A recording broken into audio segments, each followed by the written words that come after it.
good voltage. Now we should have oil pressure and N1 increasing. 15% and increasing. Introduce fuel. 1001 with light off. Blades are turning. Oil pressure is increasing. Monitoring MGT during the start. It's all good. N1 is accelerating normally.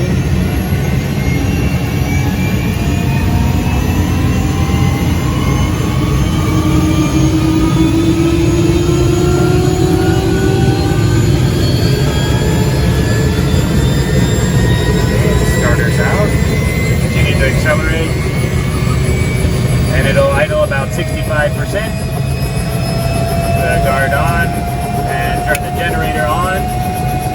Once our amp draw is below 50 amps, turn our avionics on. One more push to test. And then lastly, the aircon.